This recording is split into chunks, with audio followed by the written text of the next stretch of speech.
it's me again, Mary MJ. So for today's video is papayuhan ko kayo o tuturuan ko kayo kung paano ko ba nalagpasan ang pagiging ST ko or student teacher. So,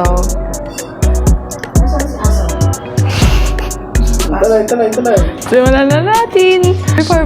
Before that, una sa lahat, hindi mo naman ina-expect na pipiliin ka na maging student teacher ng teacher mo. So, huwag ka muna mag-expect. Number 1 is skills.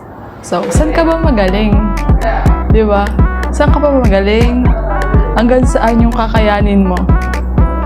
Yun. So, doon mo yung madadevelop na, magaling pala ako dito. Ay, hilig ko pala yung ganito. Ay, ganito, ganyan. So, yun. Isa yun. Madadevelop yung skills mo. Number 2, weaknesses. Saan ka ba mahina? O ano yung kahinaan mo? Or saan ka takot? Halimbawa, hindi ka pala sanay mag-report or magsalita sa maraming tao. Kakayanin mo ba? Kasi student teacher ka, dapat magsasalita ka sa unan. Kakayanin mo kaya? So, yun. Ano din yan kung madadevelop din siya kasi, sa susunod hindi na ako mahihiya kasi nakaya ko naman nung una. Number 3, yung mood mo. Halimbawa, napatapat ka sa mga bata.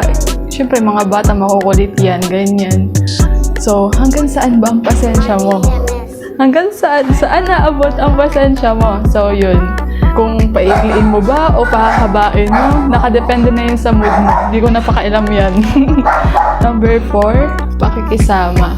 So, sa iba't ibang tao, may iba't ibang ugali yan. Hindi naman kasi ng ugali mo na, halimbawa, mabait ka, tapos siya hindi. So, ikaw na yung mag-a-adjust. Depende na rin sa'yo kung paano yung adjustment mo, kung makikisama ka ba sa kanya o hindi. So, yun. Bahala ka na sa buhay mo. Malaki ka na. Yung panghuling ito, napaka-importante yung huling nito. Ito, mag-enjoy ka lang. Enjoy. Kasi kung di ka masaya sa ginagawa mo, hindi parang wala din lahat ng lahat ng pagod, hirap mo, wala din yun. So, ito lang yung masasabi ko. Kapag masaya ka sa ginagawa mo, hindi ka makakaramdam ng pagod. Yun lang, bye-bye!